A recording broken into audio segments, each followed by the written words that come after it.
Hello and welcome to a look at Dragon's Den for the Commodore 64, a game that was released by Commodore in 1983, and as such of course would have been one of the earlier games for the Commodore 64. In Dragon's Den you play the role of a knight who has to seek out and destroy a dragon, and riding on his trusty Pegasus he has to navigate 3 different levels in order to fight and hopefully defeat the dragon, whereas the game will loop at a higher difficulty level.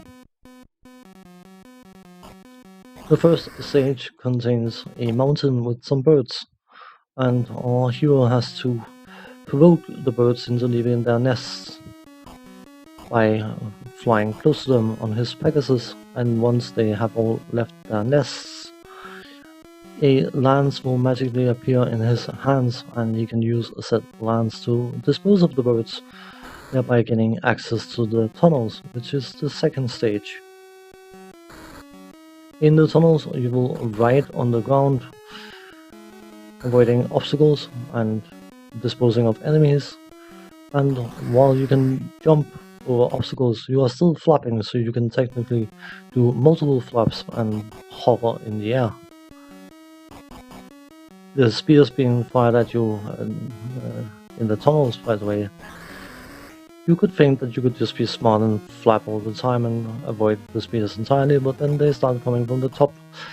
So that is something that definitely was anticipated in the creation of this game, which is a nice little touch. I decided to play a game where I had to beat the first difficulty level, which is not necessarily the toughest challenge in the world. It allows you to practice on the first difficulty level, because as long as you're playing on the lowest difficulty level you have infinite continues. Once you get to the higher difficulty levels, those infinite continues will disappear. I have referenced a certain game in the thumbnail to this video, and that is for a reason, because the Pegasus moves by flapping its wings, and it is momentum based. You need to flap multiple times in order to gain height or altitude if you want to be fancy, and you will drop at a regular pace rate thing, and of course you have to counteract that by flapping. So it is actually quite an interesting control method, and it takes a bit of time to get used to, but once you get used to it and can utilize it ideally, then it's not too bad. Very much similar to a certain game, but yeah. By the way, when we get to the dragon, we have to fight these bats, which has a very bad habit of spawning right over your head.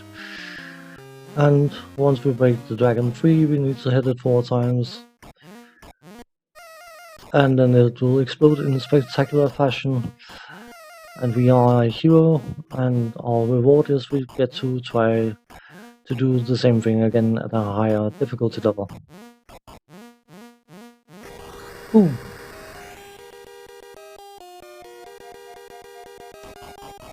Now let us talk graphics. The graphics are basic, it's undeniable. That is what you can expect from a game at of this age even.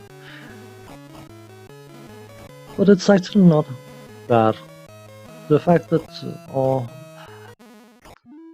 Pegasus is animated with its wing flapping, and of course there's a certain animation from the birds and other enemies as well, is something to be appreciated, because they could easily have just been barely animated sprites. So the fact that the effort was made to make it look somewhat believable is definitely a plus. The graphics are definitely basic, but not bad at all. When it comes to the sound effects, they are distinctively coarse. Not entirely enjoyable, but not necessarily headache-inducing either. So I'll take them. The music though is surprisingly decent, again for a game of this age. Obviously, we're not talking lasting to epicness, but it's not half bad all in all. The control scheme being a bit wonky until you get used to it, but then it's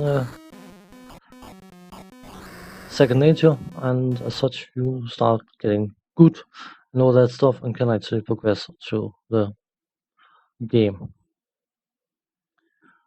At the startup menu you can select 1 or 2 players, they will take turns playing.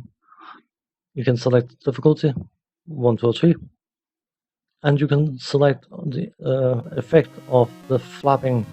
You can increase the effect of it or decrease the effect of it, or just keep it on neutral like I usually do, because I find that more reliable. This game is definitely not one of the most technically advanced games ever made, neither graphics, sound, nor gameplay, but that's perfectly fine. Despite the short length of this video, I spent more than an hour playing the game, partially out of enjoyment and partially because of course I want to present the game somewhat decently.